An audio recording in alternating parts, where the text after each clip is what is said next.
Shalom అలెఖేమ్, welcome to my channel Hebrew school India. ఈరోజు మనం చాలా ఇంపార్టెంట్ టాపిక్ అయిన జూయిష్ క్యాలెండర్ గురించి, అలాగే జూయిష్ ఫెస్టివల్స్ గురించి కొన్ని ఆసక్తికరమైన విషయాలు తెలుసుకుందాం. Subscribe to my channel and stay tuned for more enlightening Jewish content and Hebrew language. Calendar అనేది మన డైలీ లైఫ్లో ఉపయోగపడే చాలా ఇంపార్టెంట్ టూల్. ఈ క్యాలెండర్ని బట్టే మనం డేట్స్ చూసుకుంటాం, మనం క్యాలెండర్ బట్టే ఫెస్టివల్స్ని డిసైడ్ చేసుకుంటాం, ఫెస్టివల్స్ చేసుకుంటాం, క్యాలెండర్ బట్టే ఏమైనా ఈవెంట్స్ చేసుకోవాలన్నా ఈవెంట్స్ చేసుకుంటాం. ఇలా క్యాలెండర్ అనేది చాలా ప్రాముఖ్యమైన పాత్ర వహిస్తుంది మన జీవితంలో. అలాగే హీబ్రూస్కి కూడా, అంటే జూయిష్ పీపుల్కి కూడా ఒక స్పెసిఫిక్ క్యాలెండర్ ఉంది. మన క్యాలెండర్, మనకి 2 రకాల క్యాలెండర్స్ ఉంటాయి. ఒకటి తెలుగు క్యాలెండర్, రెండవది ఇంగ్లీష్ క్యాలెండర్. మనమైతే మోస్ట్లీ ఇంగ్లీష్ క్యాలెండర్ వాడతాం. ఈ ఇంగ్లీష్ క్యాలెండర్ని గ్రిగోరియన్ క్యాలెండర్ అని పిలుస్తారు. ఈ గ్రిగోరియన్ క్యాలెండర్తో పోల్చుకుంటే హీబ్రూ అలాగే లేకపోతే జూయిష్ క్యాలెండర్ అనేది చాలా భిన్నంగా ఉంటుంది. ఎందుకంటే గ్రిగోరియన్ క్యాలెండర్ అనేది సోలార్ క్యాలెండర్. గ్రిగోరియన్ క్యాలెండర్ అనేది సోలార్ బేస్డ్ క్యాలెండర్. అంటే సూర్యుని స్థానాన్ని బట్టి, సూర్యుని కదలికలను బట్టి రోజుల్ని, నెలల్ని నిర్ణయిస్తారు. కానీ యూదులు వాడే క్యాలెండర్ అనేది దీనికి చాలా భిన్నంగా ఉంటుంది. ఈ యూదులు వాడే క్యాలెండర్ని లోనార్ క్యాలెండర్ అని పిలుస్తారు. అంటే చంద్రుని బట్టి, చంద్రుని యొక్క స్థానాన్ని, చంద్రుని యొక్క కదలికలను బట్టి ఈ యొక్క క్యాలెండర్ని నిర్ణయిస్తారు. అలాగే నెలలో మొదటి రోజు, ఒక నెలలో ఒక మొదటి రోజు అనేది పౌర్ణమితో ప్రారంభించబడి, అంటే పౌర్ణమి రోజు ఒక నెలకి మొదటి రోజుగా డిసైడ్ అయితే నెక్స్ట్ వచ్చే మంత్ ఏదైతే ఉందో అది మరలా వచ్చే పౌర్ణమి నెక్స్ట్ వచ్చే మంత్ యొక్క ఫస్ట్ డే అవుతుంది. సో ఈ విధంగా వాళ్ళ యొక్క నెలలు అనేవి ఉంటాయి. ఇలా చంద్రుని బేస్ చేసుకున్న లోనార్ క్యాలెండర్ని వాడితే 12 నెలలు ఉన్న లోనార్ క్యాలెండర్లో 354 రోజులు ఉంటాయి సంవత్సరానికి. అంటే సోలార్ క్యాలెండర్ కంటే 11 రోజులు తక్కువ. కాబట్టి ఏవైతే నిర్ణయ కాలంలో రావాల్సిన ఫెస్టివల్స్ ఉంటాయో అవి 11 రోజులు ముందు కానీ లేదా 11 రోజులు వెనక కానీ వచ్చే అవకాశాలు ఉంటాయి. జూయిష్ ఫెస్టివల్స్ అన్నీ కూడా ఎగ్జాక్ట్ సేమ్ డేట్స్లో ఎవ్రీ ఇయర్ వచ్చేలాగా, ఎందుకంటే దేవుడు నిర్ణయించిన నిర్ణయ కాలంలోనే ఆ స్పెసిఫిక్ పండుగను, ఆ స్పెసిఫిక్ ఫెస్టివల్ను చేసేలాగా క్యాలెండర్ని తయారు చేసుకుంటారు. కానీ లూనార్ క్యాలెండర్లో 11 రోజులు తక్కువ ఉండడం వల్ల సమ్మర్లో రావాల్సిన పస్కా వింటర్లోను, అలాగే వింటర్లో రావాల్సిన హనుకా సమ్మర్లోనూ వస్తాయి. దీనివల్ల చాలా ప్రాబ్లం అయ్యే అవకాశం ఉంటుంది. దీన్ని బ్యాలెన్స్ చేయడానికి, వీటిని సరిగ్గా ఉంచడానికి మన లీప్ ఇయర్కి, అంటే ప్రతి 4 సంవత్సరాలకి ఒకసారి ఫిబ్రవరిలో ఒక డే ఎక్స్ట్రా యాడ్ అయినట్టు ఈ జూయిష్ క్యాలెండర్లో ఎవ్రీ 2 to 3 ఇయర్స్కి ఒక లీప్ మంత్ యాడ్ అవుతుంది, అంటే ఒక ఎక్స్ట్రా మంత్ యాడ్ అవుతుంది. తద్వారా నిర్ణయ కాలానికి ముందు లేదా వెనుక కాకుండా సరిగ్గా అదే సమయానికి వచ్చేటట్టు క్యాలెండర్ని తయారు చేస్తారు. ఇలా మనం చూసుకుంటే ప్రతి 19 సంవత్సరాలకి కూడా 7 times ఈ విధంగా ఒక ఎక్స్ట్రా మంత్ అనేది జూయిష్ క్యాలెండర్లో మనం చూస్తాం. జూయిష్ క్యాలెండర్ అనేది చంద్రుని ఆధారం చేసుకుని చేయబడిన క్యాలెండర్ కాబట్టి ఒక నెలలో మొదటి రోజు అనేది పౌర్ణమితో మొదలయ్యి ఇంకొక నెలలో మొదటి రోజు పౌర్ణమితోనే మొదలవుతుందన్నమాట. ఒక పౌర్ణమికి మరొక పౌర్ణమికి 29.5 రోజుల వ్యవధి ఉంటుంది. అంటే ఒక పౌర్ణమి నుండి ఇంకొక పౌర్ణమికి ఉన్న గ్యాప్ 29.5 రోజులు. అందుకే వీళ్ళు ఏం చేస్తారంటే దీన్ని బ్యాలెన్స్ చేయడం కోసం కొన్ని నెలల్లో 29 రోజులు, కొన్ని నెలల్లో 30 రోజులు ఉండేలాగా ఈ క్యాలెండర్ని తయారు చేసుకుంటారు. ఉదాహరణకి నీసాన్ నెల, శివాన్ నెల, ఆవ్ నెల, తిష్రే, షవాత్ అనే నెలలు ఖచ్చితంగా 30 రోజులు ఉంటాయి. ఇయార్, తముజ్, ఎలుల్, టివేత్, ఆదార్ అనే ఈ నెలలు 29 రోజులతో కూడుకుని ఉంటాయి. మిగిలిన నెలలు కొన్ని సంవత్సరాల్లో 30 రోజులు, కొన్ని సంవత్సరాల్లో 29 రోజులు వచ్చేలాగా ఈ క్యాలెండర్ని నిర్ణయించుకుంటారు. నెలల పేర్లు కొంచెం ఫాస్ట్గా చెప్పాను, ఏం ఇబ్బంది లేదు. ఎందుకంటే ఈ వీడియోలో ఇంకొంచెం ముందుకెళ్ళే అప్పటికి నేను ప్రతి నెలని వివరంగా క్లియర్గా చెప్తాను. సో ఇవన్నీ పక్కన పెడితే అసలు ఈ జూయిష్ క్యాలెండర్ని ఎవరు ఆరంభించారు, ఎలా ఆరంభించారు అని ఆలోచిస్తే బుక్ ఆఫ్ ఎక్సోడస్, హీబ్రూలో దీన్ని సెఫేర్ షేమోత్ అని పిలుస్తారు, తెలుగులో నిర్గమకాండంలో చూస్తే ఇశ్రాయేలీలు బానిసలుగా ఉన్న ఈజిప్టు నుండి స్వతంత్రులుగా వాళ్ళు బయలుదేరినప్పుడు ఈ క్యాలెండర్ ప్రస్తావన మొదలైంది. వారికి ఈ క్యాలెండర్ అనేది, ఈ యొక్క సమయ పట్టిక, కాల పట్టిక అనేది ఒక మార్గదర్శకంగా నిలిచింది. దాసత్వం నుండి స్వేచ్ఛకు మార్గమైన దేవుని మార్గాన్ని, ఆయన ఆజ్ఞలను నెరవేర్చడానికి ఈ క్యాలెండర్ అనేది, ఈ కాల నిర్ణయం అనేది ఒక సాధనంగా ఉపయోగపడింది. స్వతంత్రులకి కొత్త సమయం మొదలవుతుంది, కొత్త జీవితం మొదలవుతుంది. వాళ్ళకి ఇది ఒక ఆరంభంగా ఉండాలి. కాబట్టి ఈ క్యాలెండర్ అనేది ఒక న్యూ వేలో వాళ్ళకి ఇవ్వడం జరిగింది. దీన్ని మనం హీబ్రూలో చూస్తే సెఫెర్ షేమోత్, బుక్ ఆఫ్ ఎక్సోడస్, చాప్టర్ 12 పసుక్ 2 వర్స్ 2లో చూస్తే హీబ్రూలో ఈ విధంగా ఉంది. హకోదేష్ హజ్జే లఖేమ్ రోష్ ఖొదషీమ్ రిషోన్ హూ లఖేమ్ లెఖోద్షే హషనా అని రాయబడి ఉంది. దీని ఇంగ్లీష్లో this month shall mark for you the beginning of the months, it shall be the first of the months of the year for you. ఈ యొక్క నెల ఏదైతే ఉందో ఇది మీకు ఆరంభంగా ఉంటుంది, అలాగే సంవత్సరంలో మీకు ఇది మొదటి నెలగా ఉంటుంది అనేది ప్రస్తావన మనం ఇక్కడ చూస్తాం నిర్గమకాండంలో. ఆ నెల వాస్తవంగా అవీవ్ నెల, దానిని తర్వాత నీసాన్ నెలగా మార్చారు. బబులోనుకి ఎప్పుడైతే ఇశ్రాయేల్ ప్రజలు చెరబట్టబడి తీసుకువెళ్లారో అక్కడ చాలా క్యాలెండర్లో ఉన్న చాలా నెలలకు పేర్లు మార్చబడ్డాయి. ఈ అవీవ్ అనే నెలను నీసాన్ నెలగా వాళ్ళు పేరు మార్చడం జరిగింది. అలాగే ఇంకొన్ని నెలలకు కూడా అలా పేర్లు మార్చడం జరిగింది. ఇప్పుడు కొత్తగా ఏవైతే క్యాలెండర్లో కొత్త నెలలు ఏవైతే ఉన్నాయో పేర్లతో ఉన్నాయో అవి నేను మీకు చెప్తాను. ఈ అవీవ్ నెల నీసాన్గా మారింది అనేది మనకి బుక్ ఆఫ్ ఎస్తెర్, సెఫెర్ ఎస్తెర్లో చూస్తే, ఎస్తెర్ గ్రంథంలో చూస్తే మనకు అక్కడ నీసాన్ అనే పదం కనపడుతుంది. సో దీన్ని మీరు మార్క్ చేసుకోండి.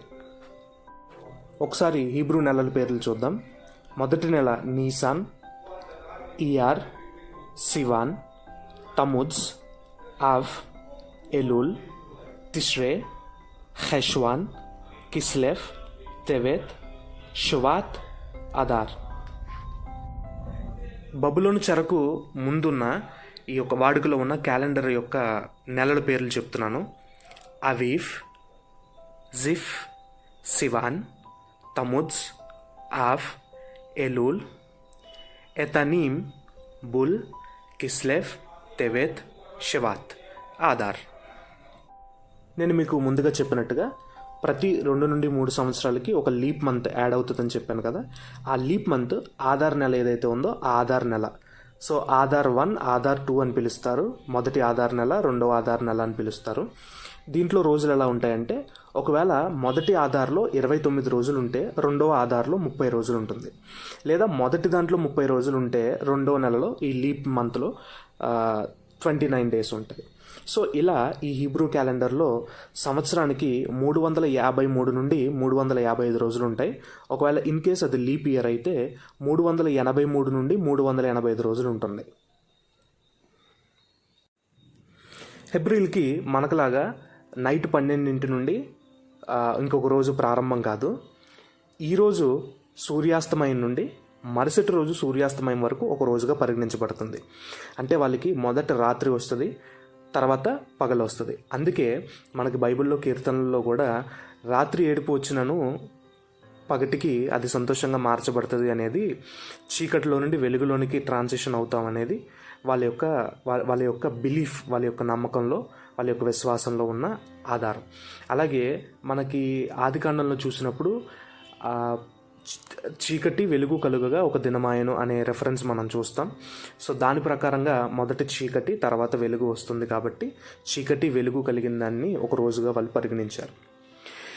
అలాగే ఈ ఫెస్టివల్స్ జరిపించడానికి నిర్ణయ కాలాల్ని చాలా జాగ్రత్తగా సెన్హెడ్రిన్ ఉన్నప్పుడు సెన్హెడ్రిన్లో, ఈ యొక్క ప్రత్యక్ష గుడారం ఉన్నప్పుడు ప్రత్యక్ష గుడారంలో, ఈ యొక్క రబ్బీస్ ఎవరైతే ఉన్నారో లేదా ప్రధాన యాజకులు ఎవరైతే ఉన్నారో వీరందరూ కూడా దీన్ని చాలా జాగ్రత్తగా నిర్ణయించేవారు. ఈ నిర్ణయ కాలాల్ని, ఈ నిర్ణయ కాలాన్ని నిర్ణయించే ఈ యొక్క విధానంలో 3 ఒపీనియన్స్ ఉన్నాయి. యాక్చువల్గా ఈ యొక్క పని ఎవరిదంటే సెన్హెడ్రిన్ యొక్క జాబ్ ఇది. ఈ నిర్ణయకాలం వచ్చింది అనేది తెలియాలి అంటే, ఈరోజు ఫెస్టివల్ కాదా తెలియాలి అంటే, రేపు మనం చేసుకోవాల్సిన ఫెస్టివల్ వచ్చిన టైం వచ్చిందా లేదా అని తెలియాలి అంటే, ఈరోజు ఏదైతే ఉందో ఈరోజు ఈవినింగ్ నుండి ఆ ఫెస్టివల్ రోజు మొదలవుతుంది. కాబట్టి ఈరోజు నైట్ మనం చూసినప్పుడు ఆకాశంలో 3 చుక్కలు కనిపిస్తే దాన్ని ఈ ఫెస్టివల్ డేగా ప్రకటించేవారు. ఏ ఫెస్టివల్ అయినా కూడా ఇలా ఎవరొకళ్ళు కొంతమంది గుంపు చూసి దాన్ని ఒక ఐ విట్నెస్గా తీసుకొచ్చి సెన్హెడ్రిన్లో చెప్తే వాళ్ళు దాన్ని అనౌన్స్ చేసేవారు. ఇలా చేయటంలో 3 ప్రాబ్లమ్స్ ఎదురయ్యాయి. ఒకటి క్లౌడీ నైట్స్, అంటే మబ్బులతో కూడుకున్న రాత్రుల్లో ఈ నక్షత్రాలు చూడడం చాలా కష్టమయ్యేది. రెండోది ఏంటంటే, ముందుగా చెప్పినట్టు పౌర్ణమి నుండి ఇంకొక పౌర్ణమికి 29.5 రోజులు వ్యవధి ఉంది. మూడోది ఏంటంటే సిగ్నల్ ఫైర్స్. ఈ సిగ్నల్ ఫైర్స్ అనేది వీళ్ళు ఎలా అంటే ఇస్రాయేల్కి కొంచెం ఇస్రాయేలు ఆ యొక్క పట్టణానికి కొంచెం దూరంగా ఉన్నవాళ్ళు, ఈ యొక్క జియోగ్రఫికల్గా కొంచెం దూరంగా ఉన్న వాళ్ళకి ఈ యొక్క సిగ్నల్ ఫైర్స్ ఇచ్చి ఎవరైతే వీళ్ళు విట్నెస్ చేశారో 3 నక్షత్రాలను చూసారో వాళ్ళు సెనహెడ్రిన్ కనబడేలాగా సిగ్నల్ ఫైర్స్ ఇచ్చేవారు. ఈ ఫైర్స్ కొంతమందికి కనిపించేవి, కొంతమందికి కనిపించేవి కాదు. ఈ ప్రాబ్లమ్ని వాళ్ళు రెక్టిఫై చేసుకోవడానికి ఏం చేశారంటే ఒకరోజు బదులు 2 రోజులు చేసుకునేవారు. అంటే రేపు ఫెస్టివల్ అయితే ఈరోజు ఈవినింగ్ సన్సెట్ నుండి ఫెస్టివల్ స్టార్ట్ అయ్యేలాగైతే ముందు రోజు ఈవినింగ్ నుండి ఆ ఫెస్టివల్ని స్టార్ట్ చేసేవారు అనమాట. అంటే 2 days కూడా కొంతమంది చేస్తూ ఉండేవారు. అందుకే కొంతమంది జూయిష్ ఫెస్టివల్స్ని ఒకరోజు చేస్తే కొంతమంది 2 రోజులు కూడా చేస్తారు. దీనికి చాలా డిబేట్ ఉంది. నేను రానున్న రోజుల్లో దీని గురించి నేను మీకు క్లారిఫై చేస్తాను. అలాగే నెలలో మొదటి రోజుని రోష్ హోదేష్ అని పిలుస్తారు. అంటే హెడ్ ఆఫ్ ది మంత్ అని పిలుస్తారు. సో ఈ హెడ్ ఆఫ్ ది మంత్ కూడా వాళ్ళకి మంత్లో ఫస్ట్ డే కూడా వాళ్ళు సెలబ్రేట్ చేసుకుంటారు. ఇట్స్ లైక్ ఏ హాలిడేలా వాళ్ళు తీసుకుంటారు. ఒకవేళ ఆ మంత్లో 29 రోజులు ఉంటే ఆ నెల యొక్క ఫస్ట్ రోజు చేసుకుంటారు. ఒకవేళ ఇన్ కేస్ ఆ నెలలో 30 రోజులు ఉంటే ఈ నెల లాస్ట్న అలాగే నెక్స్ట్ మంత్ యొక్క ఫస్ట్ డేన 2 రోజులు కూడా వాళ్ళు రోష్ హోదేష్ని ఆచరిస్తారు. మనలాగా జూయిష్ క్యాలెండర్లో 3 ఋతువులు ఉండవు. మనకి సమ్మర్ ఉంటుంది, రైనీ ఉంటుంది, వింటర్ ఉంటుంది. వాళ్ళకి వర్షాకాలం, ఎండాకాలం అంతే. సో వర్షాకాలానికి ఎండాకాలానికి మధ్యన ట్రాన్సిషన్ వింటర్. వాళ్ళు దాన్ని సపరేట్గా చెప్పరన్నమాట. సో దీన్ని వాళ్ళు ఎలా పిలుస్తారంటే డ్రై సీజన్, వెట్ సీజన్ అని పిలుస్తారు. ఇప్పటివరకు క్యాలెండర్ గురించి కొన్ని విషయాలు ప్రస్తావించాం. చెప్పడానికి చాలా ఉంది, కానీ వీడియోలో టైం లెంగ్త్ చాలా ఎక్కువ అవుతుంది కాబట్టి ఇంకా రానున్న రోజుల్లో చేసే వీడియోస్లో నేను కొంచెం క్లారిటీ ఇస్తాను. ఇప్పుడు ఫెస్టివల్స్, ఇంపార్టెంట్ ఫెస్టివల్స్ చూద్దాం. ఫస్ట్ది షబాత్. షబాత్ అనేది ప్రతి శనివారం చేసుకుంటారు. ఎందుకంటే దేవుడు సృష్టి అంతటిని చేసిన తర్వాత విశ్రమించాడు కాబట్టి ఆ విశ్రాంతి దినాన్ని వాళ్ళు విశ్రాంతి దినంగా శుక్రవారం సాయంత్రం సూర్యాస్తమయం దగ్గర నుండి శనివారం సూర్యాస్తమయం వరకు వాళ్ళు షబాత్ని ఆచరిస్తారు. రెండోది రోష్ హషన్నా. రోష్ హషన్నా అనేది యాక్చువల్గా వాళ్ళకి న్యూ ఇయర్ అనమాట. మనం ఎలాగైతే జాన్ 1st న్యూ ఇయర్ చేసుకుంటున్నామో వాళ్ళు కూడా రోష్ హషన్నా చేసుకుంటారనమాట. ఈ రోష్ హషన్నా టైంలో యాపిల్స్ని హనీలో ముంచుకుని తింటారు. తర్వాత లాస్ట్ ఇయర్ అంతా చేసిన పాపాలకి వాళ్ళు రిపెంటెన్స్ కోరుకుంటారు. ఇలా రోష్ హషన్నా జరుగుతుంది. రోష్ హషన్నా జరిగిన తర్వాత 10 days ఆఫ్ ఈవ్ అని పిలుస్తారు. అంటే ఈ 10 రోజులు కూడా వాళ్ళు ఉపవాసం ఉండి రిపెంటెన్స్, పశ్చాత్తాపంతో ప్రార్థన చేసుకుంటూ ఉంటారు. ఈ 10 days ఆఫ్ రిపెంటెన్స్ అయిపోయిన తర్వాత యోమ్ కిపూర్ వస్తుంది. యోమ్ కిపూర్ అంటే డే ఆఫ్ అటోన్మెంట్, రక్త ప్రోక్షణ దినం. ఆ దినాన్న ప్రత్యక్ష గుడారంలో లేదా దేవాలయంలో బలులు అర్పించబడి ఇశ్రాయేల్ ప్రజలందరి కొరకు, యూదులందరి కొరకు కూడా పాప పరిహారార్థం జరిగే రోజు అనమాట యోమ్ కిపూర్ అనేది. తర్వాత సుకోత్. ఈ సుక్కోత్ అనేది ఏంటంటే గుడారాల పండుగ అని పిలుస్తాం మనం తెలుగులో. ఈ సుక్కోత్లో సుక్కాస్ తయారు చేసుకుంటారు. సుక్కా అంటే ఒక గుడారం అనమాట. 40 సంవత్సరాలు అరణ్యంలో వాళ్ళు అటు ఇటు తిరిగినప్పుడు గుడారాలు వేసుకుని ఉన్నదాన్ని వీళ్ళు రిమెంబర్ చేసుకోవడానికి ఈ యొక్క సుక్కోత్ అనేదాన్ని చేసుకుంటారు. అలాగా షిమ్ఖాత్ తోరా అనేది ఇంకొక ఫెస్టివల్. ఈ షిమ్ఖాత్ తోరా అనేది ఏంటంటే దేవుడు వాళ్ళకి ధర్మశాస్త్రాన్ని ఇచ్చినందుకు ఆ ధర్మశాస్త్రాన్ని వాళ్ళు గుండెలకు హత్తుకుని దాన్ని ఒక సెలబ్రేషన్గా ఇస్రాయేల్ ప్రాంతం అంతా, యెరూషలేం ప్రాంతం అంతా కూడా వాళ్ళు ఆ తోరా స్క్రోల్స్ని వాళ్ళు గుండెలకు హత్తుకుని డ్యాన్స్ చేస్తూ అందరికీ చూపిస్తారు. నెక్స్ట్ ఫెస్టివల్ వచ్చేసరికి హనుకా. ఈ హనుకాలో ఏంటంటే ఇది 8 days జరిగే ఫెస్టివల్. దీన్ని ఫెస్టివల్ ఆఫ్ లైట్స్ అని కూడా పిలుస్తారు. ఈ సెకండ్ టెంపుల్ అనేది తిరిగి మరలా కన్స్ట్రక్ట్ చేయబడిన దానికి రిమెంబరెన్స్గా ఈ యొక్క ఫెస్టివల్ చేసుకుంటారు. అలాగే మకబీస్ ఈ యొక్క గ్రీక్స్ మీద 1664లో 4 BCEలో 164 BCEలో సారీ ఫర్ దాట్ వాళ్ళు ఈ యొక్క గ్రీక్స్ మీద మకబీస్ అనేవారు గెలిచారు కాబట్టి దానికి విక్టరీగా సింబాలిజంగా ఈ 8 daysని ఫెస్టివల్ ఆఫ్ లైట్స్గా వీళ్ళు హనుకాన్ చేసుకుంటారు. తర్వాతది షవోత్. షవోత్ అంటే దీన్ని ఫెస్టివల్ ఆఫ్ వీక్స్ అని పిలుస్తారు. ఈ షవోత్కు ముందు లాగ్ బా ఉమెర్ ఉంటుంది. ఈ లాగ్ బా ఉమెర్ అనేది ఏంటంటే బార్లీ హార్వెస్టింగ్ టైంలో వాళ్ళు బార్లీ పనలు కట్టుకుంటూ దీన్ని ఓమెర్ అనేదాన్ని కౌంట్ చేసుకుంటూ ఉంటారనమాట, కౌంటింగ్ అనమాట. సో ఈ షవోత్ ఏంటంటే దీని గురించి నేను ఏ నెలలో ఏ ఫెస్టివల్ వస్తుందో చెప్పినప్పుడు కొంచెం క్లియర్గా చెప్తాను. సో ఇందులో ఒమెర్ కౌంట్ చేస్తారు. ఒమెర్ కౌంట్ అయిపోయిన తర్వాత 49 days కౌంట్ చేస్తారు. 50th డే అంటే పస్కా స్టార్ట్ అయిన పస్కా అయిపోయిన తర్వాత 49 డేస్ వాళ్ళు కౌంట్ చేసుకున్న తర్వాత 50 డేన షవ్వోత్ వస్తుంది. ఈ షవ్వోత్ అనేది ఏంటంటే దేవుడు వాళ్ళకి సేనాయి పర్వతం మీద దేవుడు 10 ఆజ్ఞల పలకలు ఇచ్చిన రోజుగా వాళ్ళు దాన్ని సెలబ్రేట్ చేసుకుంటారు. తర్వాతది తిష్బే ఆవ్ అనేది ఏంటంటే destruction of first temple, second temple. మొదటి దేవాలయం, రెండో దేవాలయం కూడా ఈ రోజునే పడగొట్టబడింది కాబట్టి వాళ్ళు దీన్ని మౌర్నింగ్తో అంటే బాధతో, చాలా ప్రార్థనతో, బాధతో దీన్ని రిమెంబర్ చేసుకుంటారు. తర్వాత టు విశ్వాత్ అనేది ఏంటంటే మనకి దీన్ని ట్రీస్ బర్త్డే లేకపోతే ఫ్లవర్స్ బర్త్డే అని కూడా పిలుస్తారు. దీన్ని న్యూ ఇయర్ ఆఫ్ ఫ్రూట్స్ అని కూడా పిలుస్తారు. తర్వాత ఫైనల్గా వచ్చేది పూరిం. ఈ పూరిం అనే ఫెస్టివల్ గురించి ఇది ఎస్తేర్ గ్రంథంలో రాయబడింది. ఎప్పుడైతే ఇశ్రాయేలీలు ఆ యొక్క ముర్దుకే అలాగే ఎస్తేర్ వల్ల రక్షించబడ్డారో దాన్ని వాళ్ళు రిమెంబరెన్స్గా ఈ యొక్క పూరిం ఫెస్టివల్ని చేసుకుంటారు. సో ఈ ఫెస్టివల్స్ ఏ మంత్లో ఏ ఫెస్టివల్ వస్తుందో నేను చెప్తాను, కొంచెం నోట్ చేసుకోవడానికి ట్రై చేయండి. ఫస్ట్ నీసాన్ నెల 14th రోజున పాస్ ఓవర్ వస్తుంది, పస్కా వస్తుంది. 15th వీళ్ళు ఏం చేస్తారంటే పులియన్ రొట్టెల పండుగ చేసుకుంటారు. సో 14వ రోజు పస్కా వస్తే 15వ రోజు పులియన్ రొట్టెల పండుగ చేసుకుంటారు. సో ఇది 7 రోజుల పండుగ. ఇది అయిపోయిన తర్వాత ఈ నెలలోనే ఫస్ట్ ఫ్రూట్స్ అంటే మొదటి ఫ్రూట్స్ ఏవైతే ఉన్నాయో దీన్ని మీకు ఇంకా క్లియర్గా చెప్పాలంటే కరెక్ట్గా మనకి ఈస్టర్ రోజున ఈ ఫస్ట్ ఫ్రూట్స్ అనేది జరుగుతుంది అనమాట. సో మొదటి ఫ్రూట్స్ అనేవి దేవాలయానికి తీసుకొచ్చి వీళ్ళు ఆనందంగా చేసుకుంటారు. సో ఫస్ట్ ఫ్రూట్స్ దగ్గర నుండి వీళ్ళు లాగ్ బా ఒమేర్ కౌంట్ చేసుకుంటూ ఉంటారు. సో 49 డేస్ అయిపోయిన తర్వాత 50th డేన పెంతెకోస్తు వస్తుంది.